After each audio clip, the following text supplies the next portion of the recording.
আজকে আমি রান্না করছি শিউলি পাতা দিয়ে মুগ ডাল।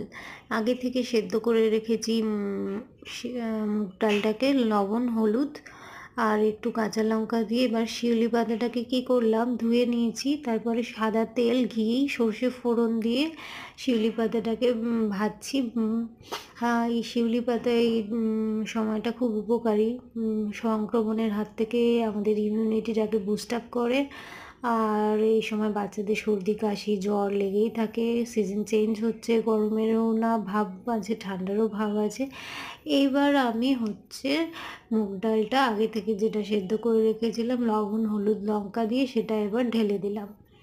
খেতে খুব সুন্দর। এটা আমি নতুন শিখেছি একজন আমার ফ্ল্যাটের আন্টির কাছ থেকে। খুব ভালো এই রান্নাটা, খেতে খুব ভালো। স্যুপের মতো খেতে পারেন, গরম ভাতে লেবু দিয়েও খেতে পারেন।